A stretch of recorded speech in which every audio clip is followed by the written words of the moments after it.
Dieu vous bénisse. Bon dimanche à tous. Très heureux de vous compter parmi les vivants ce matin. Amen.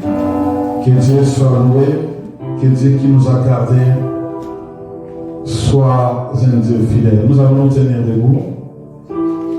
Nous allons lire la parole du Seigneur. Je suis dans le livre de Genèse 37. Genèse 37, 18e verset. 18e verset au 28e verset. Genèse 37, 18 à 28.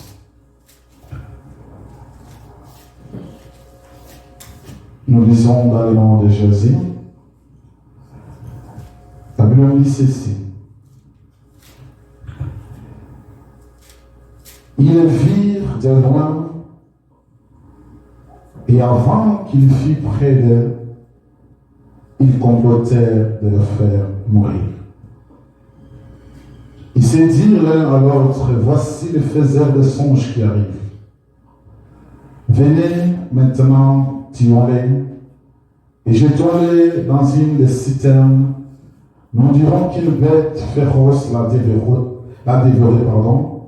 et nous verrons ce que deviendront ces songes. Reuben entendit cela et il les délivra de leurs mains. Il dit, ne lui ôtons pas la vie. Reuben leur dit, ne répandez point les sang, jetez-les dans cette citerne qui est au désert et ne mettez pas la main sur lui. Il avait dessein de les délivrer de leurs mains pour le faire retourner vers son père. Lorsque Joseph fut arrivé auprès de ses frères, ils les dépouillèrent de sa tunique, de la tunique de plusieurs couleurs qu'il avait sur lui.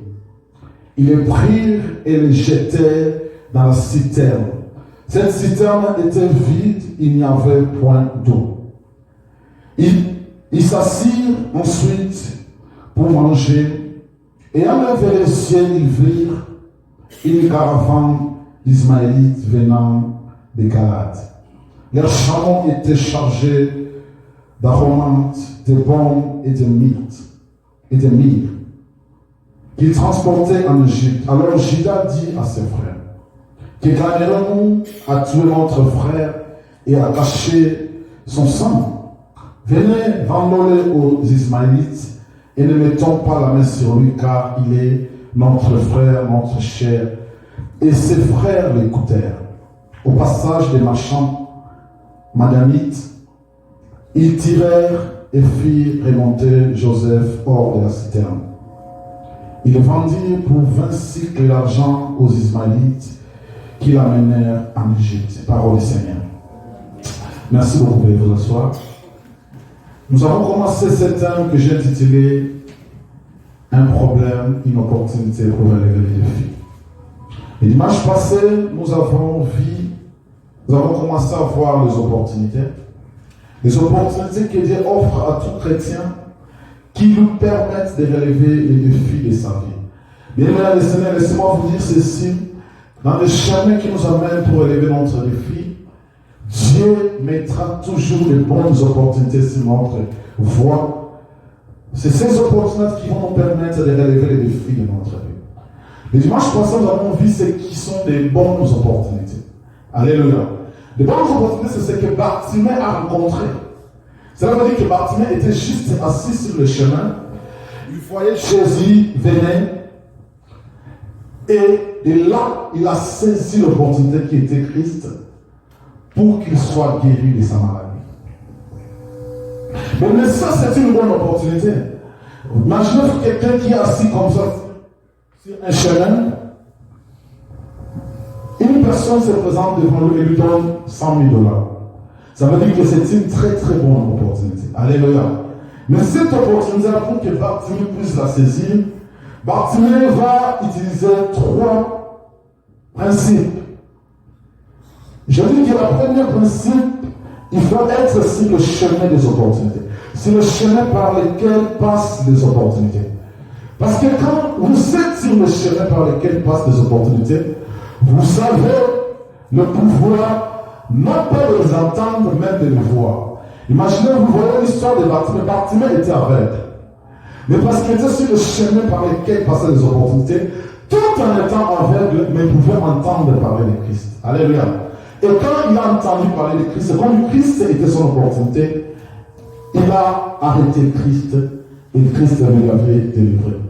La deuxième des choses, c'est avoir l'esprit de discernement. Alléluia. La Bible dit dans le livre des Thessaloniciens, il faut examiner toutes choses.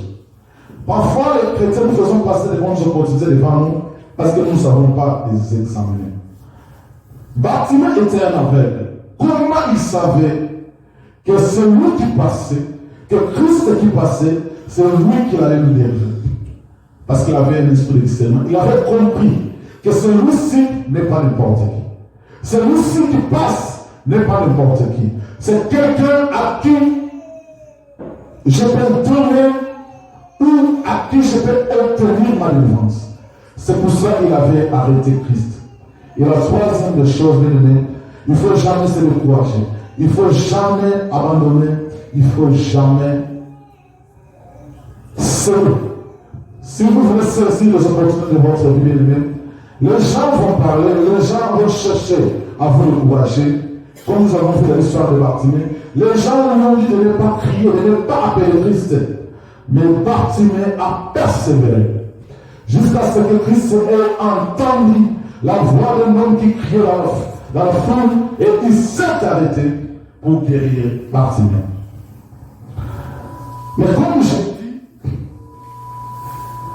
c'est vrai que Dieu met sur notre chemin de bonnes opportunités. Ici, écoutez-moi bien ce que je vais dire ce matin. Je le dis de vis-à-vis de l'homme, alléluia, et non vis-à-vis de Dieu. Cela veut dire il y a des bonnes opportunités qui peuvent se présenter devant vous, mais il y a aussi de mauvaises opportunités. Alléluia. Et aujourd'hui, nous allons voir les mauvaises opportunités. Je parle du point de vue long, mais pas du point de vue Dieu. Alléluia. Du point de vue long, ça pourrait paraître comme une mauvaise opportunité, mais pas chez lui. Comme j'ai dit que le dimanche passé, nous avons vu la bonne opportunité saisie par Bartimée. Mais aujourd'hui, nous allons voir aussi une mauvaise opportunité. Pourquoi j'ai appelé ça le dimanche passé une bonne opportunité? Parce que Bartimée était juste assis sur un chemin. Et il a vu Christ passer. Et il a crié, Christ s'est arrêté. Ça, c'était une bonne opportunité. Cela veut dire qu'en termes de force, en termes de contraintes, il n'y avait pas de contraintes. En termes de lamentation, en termes de difficultés, il n'y en avait pas.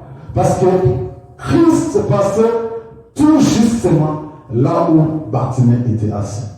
Et c'est la même chose dans la vie des chrétiens. Il y a certaines opportunités que vous ne forcez pas la nature. Mais vous les voyez arriver dans votre vie et s'accomplir et faire ses effets. Mais aujourd'hui, nous allons voir cette opportunité qui transparaît. Mauvaise pour l'homme, mais pas pour Dieu. Alléluia.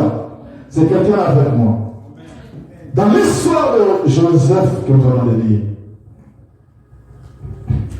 Joseph, à un moment donné, Dieu se révèle en lui.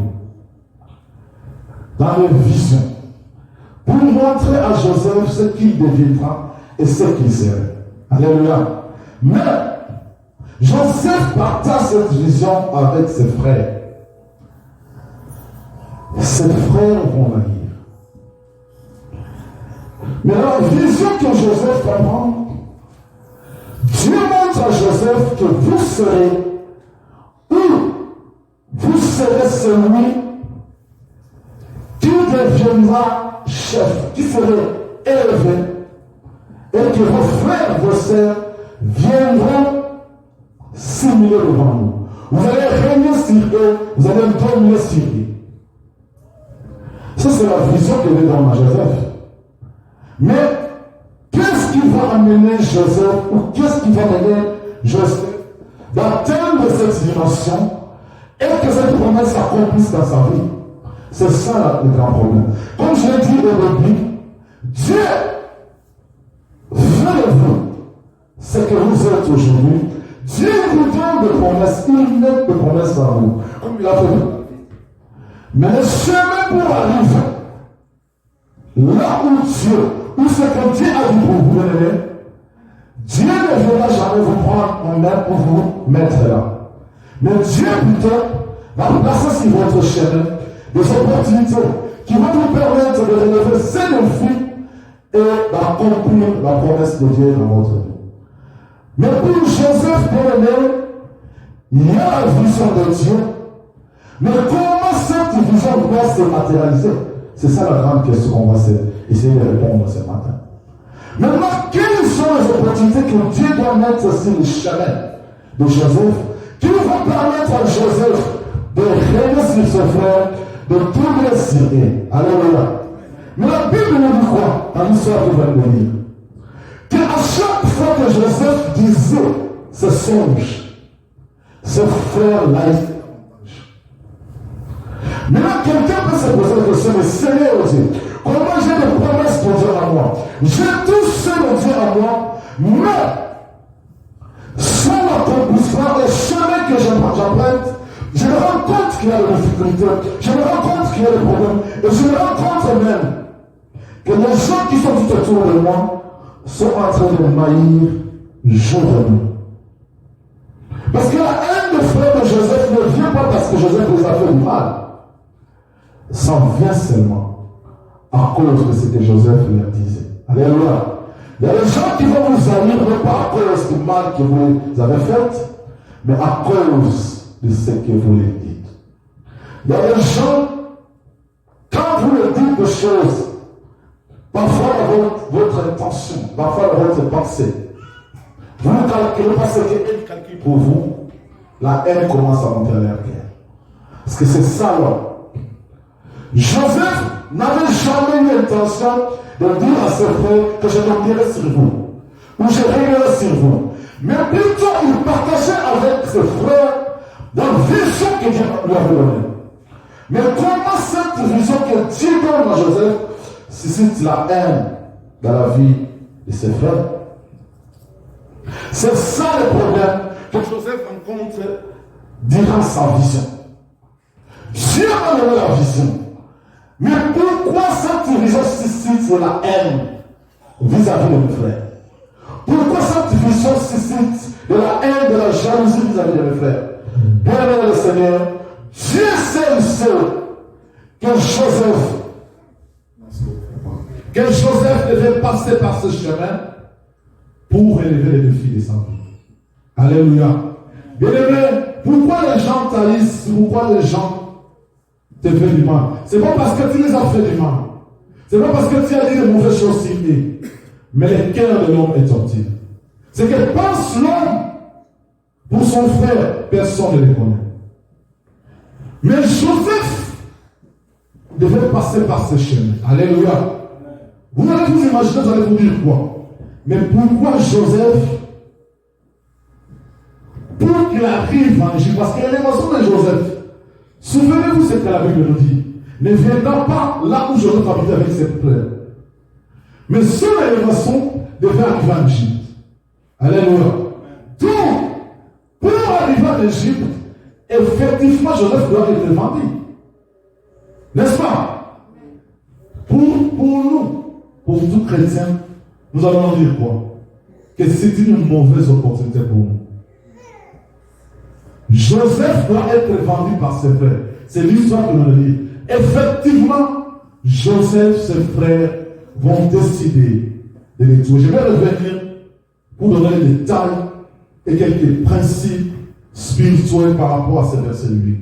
Mais d'abord, laissez-moi vous dire ceci, que Joseph va subir la haine de ses frères, et ses frères, après plusieurs tracasseries, ont décidé de les vendre. Bien, laissez-moi te dire ceci. Pour que vous élevez les défis de votre vie, pour que vous soyez élevés, vous devez passer par ce chemin. Il faut que vos propres frères vous souvent. S'ils ne vous vendent pas bien aimé, vous n'arriverez jamais à l'Égypte. Et si vous n'arrivez pas à l'Égypte, vous devenez premier ministre comment? Comment vous arriverez à dominer sur vos frères? comment vous arriverez à assujettir vos frères. Donc vous devez passer par la trahison de vos frères, venir à l'Égypte, et à l'Égypte, Dieu va vous aider à relever le défi de votre vie. Alléluia. Donc, l'opportunité qui se présente devant Joseph, bien aimé dans le Seigneur, pour l'homme, c'est une mauvaise opportunité, n'est-ce pas? Comment Dieu, j'ai la promesse bien en toi, mais je dois passer par la trahison de mes frères, par la haine de mes frères, qui doivent me vendre. Mais l'Égypte, c'est là où était l'élévation de Joseph. Alléluia. C'est là où Joseph devait devenir premier ministre. Et non pas à la maison de ses parents. Donc, bien aimé le Seigneur, nous allons comprendre dans mon introduction que Joseph a la promesse de Dieu, a eu la vision de Dieu, mais cela devait s'accomplir par la vente de ses frères. Aux yeux des gens bien aimés, ça paraît comme une mauvaise opportunité. Comment moi qui ai les promesses de Dieu, comment moi qui ai l'enfant de Dieu, mais c'est que je dois suivre, je dois passer par la vente de mes frères pour arriver au trône. Pour certaines personnes, c'est le découragement. C'est pour ça que j'ai dit le dimanche passé, il faut examiner toutes choses. Parfois, les moments par lesquels Dieu vous fait passer, c'est le chemin que vous devez emprunter. C'est les opportunités par lesquelles vous devez emprunter pour que vous vous serez relevé les défis de votre vie, que vous arrivez au trône. C'est ce qui s'est passé dans la vie de Joseph. Parce que tout en restant auprès de son père, notre est là dans notre côté.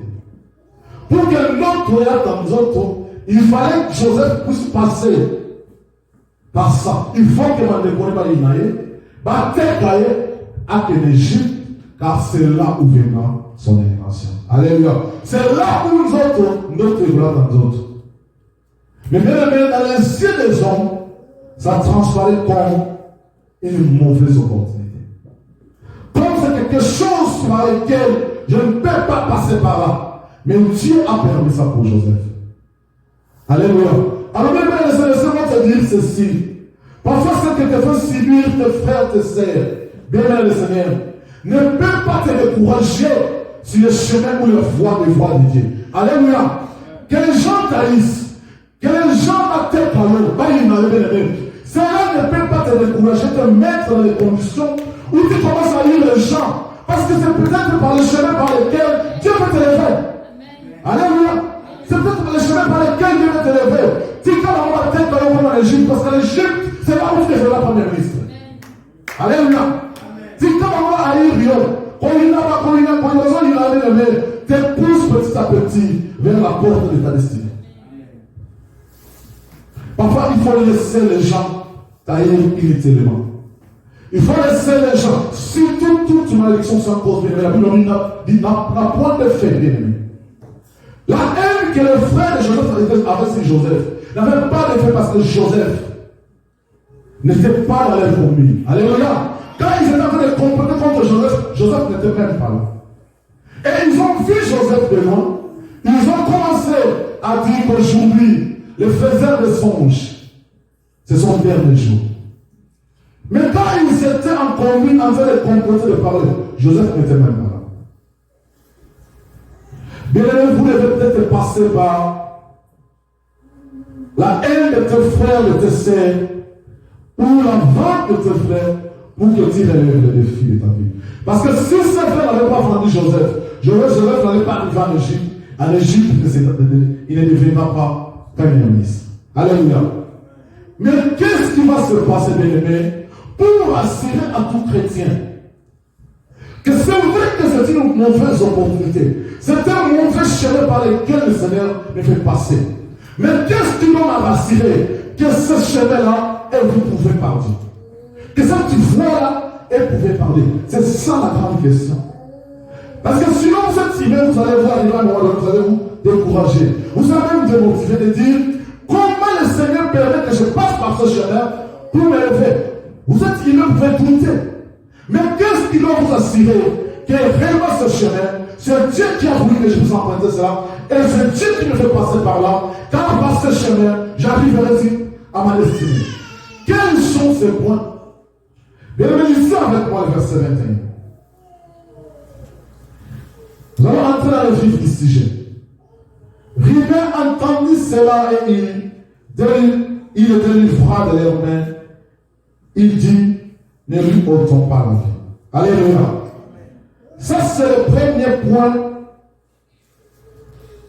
qui va prouver à Joseph que le Seigneur est avec nous. Qui va prouver à Joseph que Dieu approuve cette voie par laquelle je passe. Bien aimé le Seigneur, ils ont décidé quoi? De tuer Joseph. Alléluia. C'est ça qu'ils ont décidé. Bien aimé, comme ils ont décidé que tu puisses disparaître. Mais Ribin va servir pour dire ceci. Ne lui ôtons pas la vie. Alléluia. Bien aimé, laisse-moi te dire ceci. Tous les problèmes qui vont arriver dans ta vie, la seule chose qui va t'assurer que Dieu est avec toi, bien aimé, la vie ne te sera pas ôtée. Alléluia. Même ceux qui la complètement salement, même si tes ennemis bien aimés se lèvent contre toi, cherche à te faire du mal, bien aimé, Dieu ne leur permettra pas de toucher à la vie. Dieu ne leur permettra pas. Ils peuvent dire tous peuvent dire sur toi. Ils peuvent penser tous peuvent penser sur toi, bien aimé. Ils peuvent tailler, bien aimé. Mais Dieu ne leur permettra pas de t'ôter la vie. Parce que si la vie a ôté à Joseph, bien aimé, comment les promesses de Dieu vont s'accomplir dans sa vie? Alléluia. Simeon a dit, Dieu a dit à Simeon, tu ne mourras pas jusqu'à ce que tu verras ce que je t'avais promis. Tu toucheras le Christ. Et le jour où Simeon touche le Christ, c'est ce jour-là Simeon va nous quitter. Quand Dieu t'a promis quelque chose, Dieu fera, s'assurera que cela s'accomplisse dans ta vie. Peu importe ce que les gens peuvent penser de toi, peu importe ce que les gens peuvent comporter contre toi, bien aimé, Dieu ne permettra pas que le mal t'arrive. Même s'ils ont décidé aujourd'hui de t'éliminer, de te faire du mal, bien aimé, Dieu t'épargnera. Imaginez-vous que parmi les frères de Joseph, ils sont restés de lui faire le mal, mais un s'élève pour dire non. Mais maintenant, nous sommes à l'union.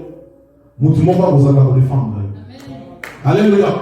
Alors, nous sommes à l'union, mais nous ne pouvons pas avoir de lui, que tu as la dans un nous ne pouvons pas vous en défendre parce que cette personne-là est réservée pour Dieu afin de te défendre pour que le mal ne t'arrive pas. Ribin s'est levé pour dire non. Je ne vais pas, il ne sera pas tué. Et Joseph, sa vie a été épargnée. Quand la vie de Joseph est épargnée, bien aimé dans le Seigneur, mais il faut encore essayer une chose, c'est de dépouiller Joseph. Pardonnez-moi. Le verset 22e. Ribin leur dit, verset 23e. Lorsque Joseph fit arriver auprès de ses frères, parce que ça, Ribin le dit avant que Joseph approche ses frères.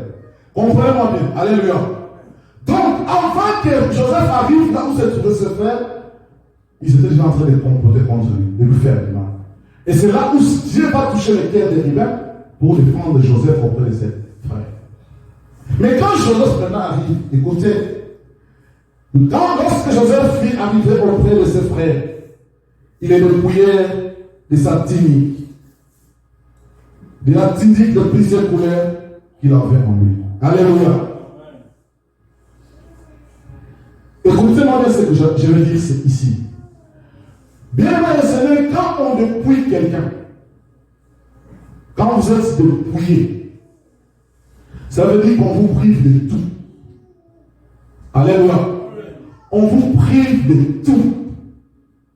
Quand vous êtes dépouillé, bien aimé, vous êtes privé de tout. Mais quand vous êtes privé de tout, bien aimé dans le Seigneur, vous n'êtes pas privé de Dieu. Alléluia. On peut tout vous priver, bien aimé, mais vous ne serez pas privé de Dieu. On peut tout vous enlever, bien aimé. Tous les gens qui sont autour de vous, mais vous pouvez partir, mais on ne vous enlèverait jamais Dieu. Alléluia. On a dépouillé Joseph, bien aimé dans le Seigneur, mais on n'a pas dépouillé Dieu en Joseph. On a dépouillé Joseph de tous ses amis, mais on n'avait pas dépouillé Joseph de Dieu. C'est ça qui assure Joseph que Dieu est avec moi. Quel que soit qu'ils ont décidé de me dépouiller, mais Dieu est avec nous. Ça peut être comme une mauvaise opportunité, mais je passerai par là. Souvenez-vous de l'histoire de Job. Quand Satan vient réclamer Job, Dieu dit quoi à Satan? Prenez tout ce que vous voulez à Job, mais épargnez sa vie. Alléluia. Dites qu'on va soigner un son. Il va dire que l'on armes. Parce que si Dieu est avec toi, bien-aimé, c'est l'expérience de la gloire. Et nous espérons encore à la gloire. Nous espérons encore à la nouvelle gloire. Car Dieu est avec nous. On a dépouillé Joseph, bien-aimé. Job a été dépouillé par le Satan. Job a été dépouillé par le diable. Mais Dieu lui a dit, épargne sa vie. Quand Job savait que son rédempteur est vivant, il s'élèvera les derniers. Et quand le rédempteur de Job s'élèvera les derniers, c'est que Job avait perdu. Il avait récupéré sa foyer. Quand son rédempteur s'élèvera les derniers, laissez les gens te dépouiller, laissez les gens te fuir, laissez les gens partir les derniers. Dieu qui tient avec toi va renouveler ou va te bénir au centime de ceux qui ont pris, ceux qui ont prouvé. Alléluia. Laissez-les te dépouiller les derniers. Dis que la joie vient sur les derniers. Mais va dire que l'on âme. Car avec Dieu, nous pouvons recommencer à zéro.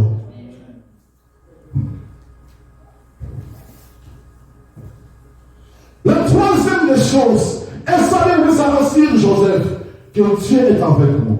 Que cette voie ici, c'est Dieu qui veut que je passe par là. Ce qui transparaît aux yeux des hommes comme une mauvaise opportunité. Mais c'est Dieu qui veut que cela arrive.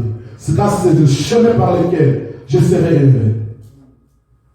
La troisième des choses, bien aimé, dans le verset 24, la Bible dit ceci: il est pris et le jeté dans la citerne. Cette citerne était vide, il n'y avait point d'eau. Bien aimé, écoutez la révélation de cette mystère. Ils ont pris et ne pas tuer Joseph. Ils ont dépouillé Joseph. Mais ils ont pris la décision de jeter Joseph sur la citerne. Mais regarde le miracle que devant va s'opérer. Dans cette citerne, il n'y a pas d'eau. Vous voyez le mystère? Parce qu'en jetant Joseph à la citerne, s'il y avait de l'eau à l'intérieur, Joseph allait faire quoi? Oh my God. Bien, Seigneur, Dieu sera sûr que dans cette citerne, il n'y aura pas d'eau. Parce que le Seigneur savait, si Joseph arrive là et qu'il y a l'eau à l'intérieur, Joseph allait se noyer. Et il allait mourir à l'intérieur. Mais il est sensible que la citerne où on va jeter Joseph, qui n'est pas d'eau, afin de nous permettre de survivre. Alléluia. Bien, le Seigneur, les gens vont te jeter dans la citerne, mais Dieu va s'assurer. Dieu va s'assurer que dans cette citerne, qu'il n'y ait pas d'eau. En fait, que tu ne sois pas noyé, bien-aimé. En fait, que tu ne sois pas noyé. Parce que si tu te noies, bien-aimé, les promesses de Dieu aussi meurent en toi. Alléluia. Si tu es noyé, bien-aimé, les promesses de Dieu aussi meurent en toi. Mais Joseph, bien-aimé, le Seigneur, le Seigneur sera sûr que dans la citerne où sera jeté, qu'il n'y ait pas d'eau. Mais le titre du ennemi, on va dire, laissez les gens qui te combattent te jeter partout où ils veulent te jeter. Qui te donnent des considérations qui ne sont pas les tiennes. Qui te donnent des apparences qui ne sont pas les tiennes. Mais Dieu va s'assurer que là où ils veulent jeter, qu'ils veulent te jeter, qu'il n'y ait pas d'eau. En fait, que tu ne sois pas noyé. Parce que si tu te noies, bien-aimé, les promesses de Dieu aussi, bien-aimé, vont partir. Joseph reste dans cette citerne jusqu'à ce que les marchands d'Israël, par l'Égypte, arrivent. Alléluia. Maintenant, quand les Ismaélites arrivent et que les frères de Joseph décident de vendre Joseph, bien aimé, écoutez-moi bien. Écoutez-moi très très bien. Je vais donner ce témoignage et puis je vais enrichir ce que je dis. Je travaille dans une banque au Congo, à Kinshasa. La banque est en train de licencier beaucoup d'agents. Et ils ont décidé que moi aussi je vais faire partie de cette liste-là. J'étais dans une agence qu'on appelait Salut, ceux qui connaissent Kinshasa. Ils s'appelait Maman Poto. Je pense. C'était là où j'ai travaillé là. Je travaillais. Un jour, on vient me dire que Jacques, vous devez aller au siège là-bas. Vous devez vous transférer là-bas. Ça veut dire que tout ce qui s'est passé dans notre entreprise, tout le monde au travail connaissait cela, sauf moi. Je viens le matin au boulot, on me dit, voici votre lettre de transfert, vous devez partir. Ça que je sois informé. Le même matin, on me donne le transport. On me dit, tu prends un taxi, et puis tu vas. J'ai dit que je ne partirai pas parce que j'ai un budget. J'ai prévu un budget de chez moi en visa jusqu'ici, et puis ici, je peux rentrer. Donc, aller à Gombe, c'est un transport de bus. Et mon chef m'a dit, je te donne cet argent de transport. J'ai pris l'argent des transports, je suis arrivé à Gombe, au siège. Personne ne me recevait, tout le monde me regardait comme ça. Mais je suis transféré ici, qu'est-ce qui ne va pas? J'ai resté toute la journée sans rien faire, et le lendemain, quand je suis revenu, c'est là qu'on va me placer. L'objectif était quoi? Parce que quand on cherche à licencier les gens, dès qu'on vous trouve avec un motif, bien un antécédent, ça veut dire que vous êtes parti. Mais pour nous, on a cherché, on a fouillé. On n'a pas trouvé des indices sur les antécédents pour m'équiper, pour me mettre sur la liste. C'est vrai qu'ils avaient d'ailleurs pensé de me faire partir, mais il fallait trouver un soubassement pour me faire partir. Ça veut dire qu'ils ont cherché. Ils ont même demandé à mon chef. Ils m'ont donné leur rapport. Il dit, Jacques, c'est un agent performant. Il est tellement compétent que je ne sais pas là où je dois l'accuser. Donc si vous voulez le faire partir, faites-le vous, mais moi je ne porterai pas ce chapeau.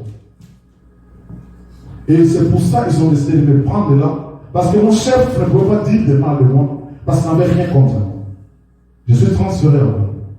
Quand je suis à Gombe, c'est là où ils ont dit, parce qu'il est là de toutes les institutions de la banque, certainement nous allons prendre quelque chose à Mouquet, au Kamaï, et puis au Kamaï. Alléluia.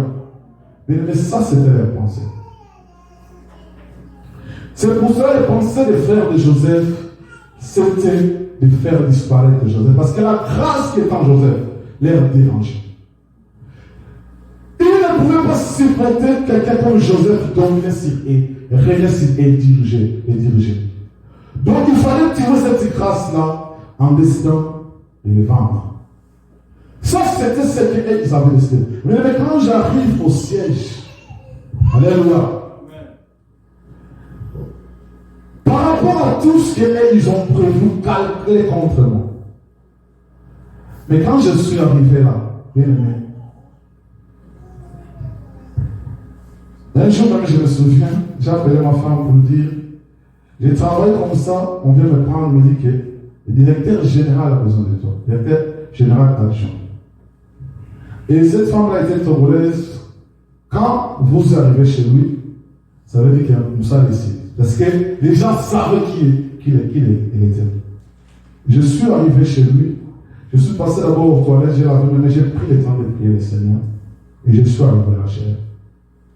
Et tout le monde au bureau là savait que c'est le dernier jour pour Jacques. Mais quand je suis monté, on a parlé avec elle, et les gens m'ont vu revenir. Même mon chef a pris la clé de mon bureau, et elle avait fermé mon bureau. Quand je reviens, je demande, donne-moi ma clé, je vais entrer dans mon bureau. Et là, on commence à me faire comme ça. Osez dans la zone, je me donne-moi ma clé, qu'est-ce qu'il doit? Je vais entrer. Parce qu'elle a voulu s'assurer, est-ce qu'il y a l'homme ou l'homme? Est-ce qu'elle a? Et quand elle s'est assurée qu'elle a, elle a ouvert sa main. Nathalie, dans ce qu'elle c'est mamie. Nous sommes aussi malheureux. Mais arrivé au siège, qu'est-ce qui va se passer, bien aimé?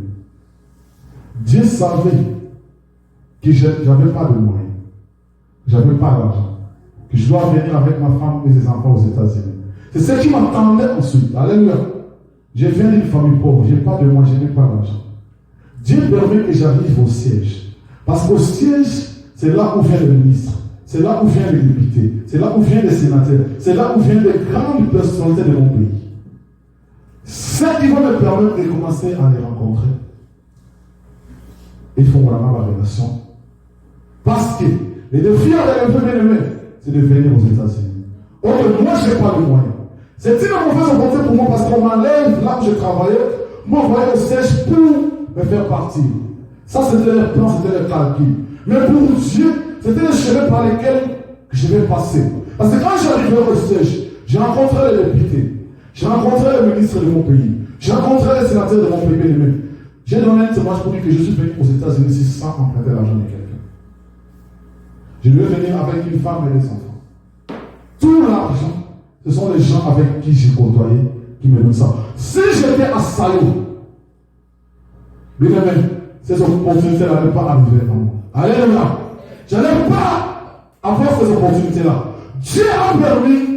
Pour moi, c'était dur. Pour moi, j'ai rentré chez moi à la maison. Quand après j'ai compris l'histoire, j'ai compris ce qu'ils étaient en train de préparer pour moi. Et j'ai dit à ma femme, le diable, j'étais en larmes en train de pleurer. Comment les gens peuvent décider, moi qui ne les ai rien fait? Ça veut dire qu'ils ont fouillé, ils n'ont rien trouvé. Mais ils ont décidé de chercher d'autres mécanismes pour me faire partir. C'était une mauvaise opportunité pour moi, bien aimé. Mais le Seigneur a permis que dans les calculs, que ce soit comme ça que j'ai dit salut, que j'arrive à Gombe. Parce qu'à Gombe, les portes vont s'ouvrir. À Gombe, j'aurai les moyens pour faire voyager ma femme, moi et mes enfants aux États-Unis. Car Dieu m'a appelé ici. Alléluia. Donc, bien le Seigneur, il y a certaines opportunités qui arrivent dans votre vie. Vous pouvez penser que c'est mauvaise. Pourquoi Dieu a permis cela? Mais laisse-moi te dire ce matin, c'est le chemin par lequel Dieu permet que cela arrive. Enfin, Père bien-aimé, que tu arrives au trône, que tu arrives à ta destinée. Tu ne veux passer par là, tu ne veux passer par là, bien-aimé. Supporte-les, tu vas avoir ta patate à bien-aimé, tu vas avoir une maillot. Alléluia. Et aujourd'hui, tous les gens qui ont complété contre moi, tout le monde c'est normal. Je n'ai même pas fait 2 ans aux États-Unis. Tous ont été licenciés, accompagnement. Et il y a des gens aujourd'hui qui m'appellent pour me demander de l'argent. Ma femme me rit. Mais il y a peut-être aussi mon bon. Bien aimé, quand Dieu veut confondre, bien aimé, il va permettre quand même l'escalier qui permet de matin. Alléluia. Il ferme les escaliers qui vont te permettre de monter et d'arriver dans ton trône, là où Dieu t'attend. Ils ont comploté contre moi pour me faire partie de l'ennemi.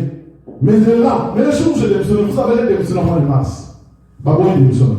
Oh, mais bien, on va faire pour ça. Bon, il démissionne. J'ai testé dans cette banque-là pendant 2 mois. Bah, vous voulez savoir dans la foyer. Bah, il était dans l'Est. Le Seigneur me dit, ce n'est pas le chemin que j'ai tracé pour toi.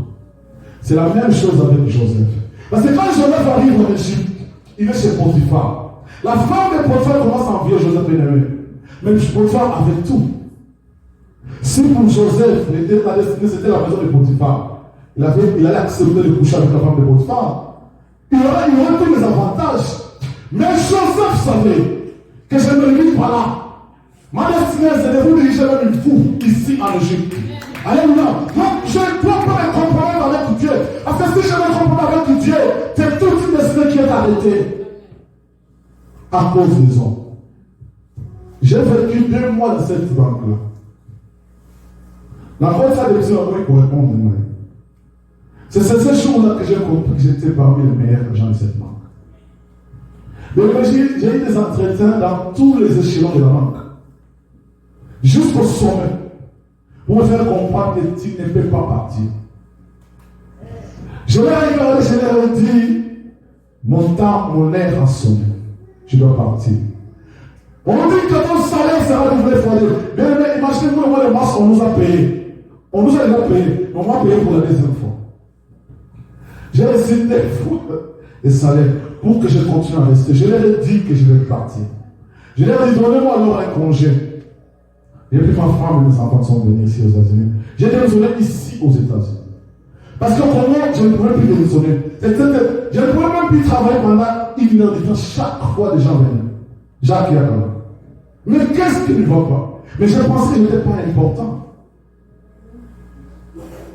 Joseph, bien-aimé, il faut qu'il accepte d'être vendu. Mais il faut que vous acceptez que les frères vous vendent. Parce que si vous n'êtes pas vendu, comment vous arriverez en Égypte? Pour eux, ils pensaient que vendre Joseph, c'est mettre fin à la destinée. C'est mettre fin au rêve de Joseph.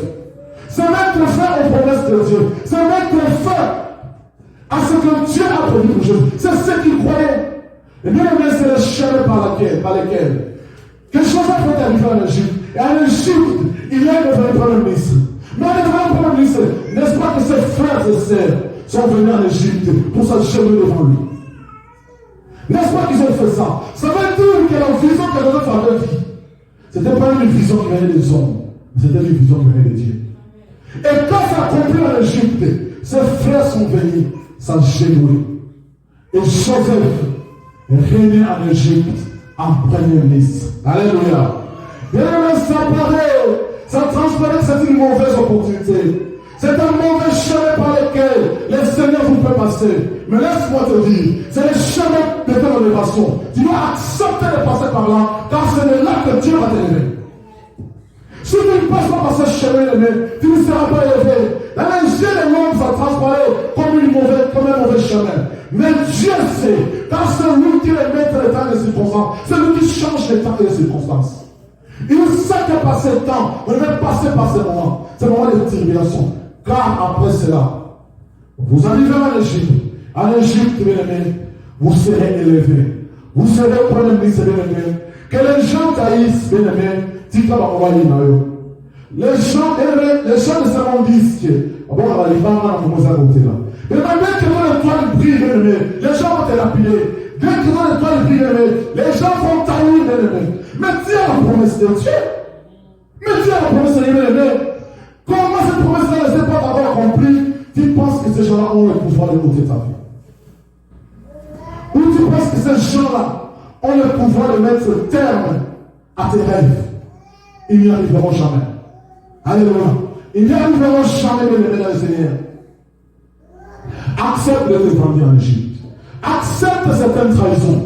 Accepte certaines haines, bien aimé. Accepte-les, bien aimé. Que les gens te trahissent, bien aimé, accepte-les. Que les gens trahissent, accepte-les, bien aimé. Garde le silence, car c'est le chemin par lequel le Seigneur va t'élever. Alléluia. Joseph devait accepter d'être vendu par ses frères. Car c'est par ce chemin-là qu'il va être élevé en Égypte, qu'il va devenir premier ministre.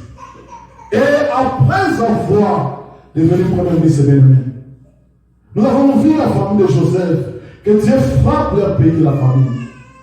Ils sont appelés à aller chercher à manger et ils sont arrivés en Égypte.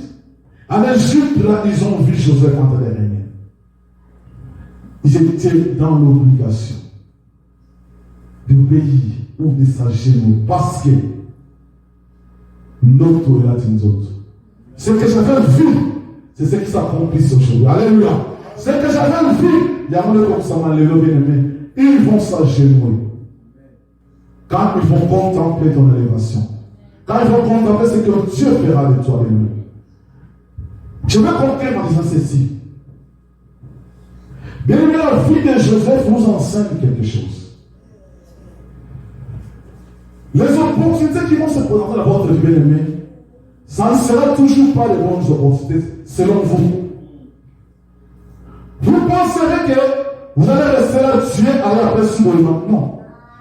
Il y a des moments où Dieu te fera passer dans des moments où tu ne vas même pas imaginer. Mais si vous n'avez pas l'esprit discernement, vous penserez que ce chemin, ce n'est pas le chemin de Dieu. Mais Dieu parfois permet que tu passes par là, afin que demain tu sois élevé. Afin que demain tu puisses relever le fil de ta vie. C'est le chemin, c'est le prix à payer. Vous devez passer par là. Parce que demain, quand vous serez élevé, bien aimé, toutes ces souffrances-là, vous allez les oublier. Alléluia. Donc, en ce moment, quand vous passez des moments difficiles, ma sœur, mon frère, il ne faut jamais juger Dieu. Il ne faut jamais juger Dieu comme si Dieu n'était plus avec vous. Job a perdu même sa propre santé. Alléluia. Job a perdu même sa propre santé. Mais on n'a jamais vu là où Job a nié Dieu. Où Job a renié Dieu. Non, il n'a jamais fait ça. Job est resté constant vis-à-vis de son Dieu. Et il est là, Job a été élevé. Et Job a récupéré tout ce qu'il a perdu fois Dieu. Il y a certaines opportunités qui se présentent dans notre vie, bien aimé. Ça apparaît mauvaise. Ça apparaît digne. Ça apparaît souffrant même. Mais bien aimé, c'est le chemin par lequel Dieu veut que vous puissiez passer. Que quand vous passez par ce chemin-là, que vous arrivez à relever les défis de votre vie, mais la gloire ne vient toujours pas à vous. La gloire ne vous revient pas. Mais la gloire revient à Dieu. Parce que quand les gens regardent l'histoire de ta vie, on regarde là où tu es passé. Pour que tu arrives là où tu es aujourd'hui, les gens le feront de glorifier Dieu maintenant toi. Alléluia. Les gens vont dire que regarde là où il venait. Regarde ce qu'il a subi. Mais regarde ce qu'il est devenu aujourd'hui.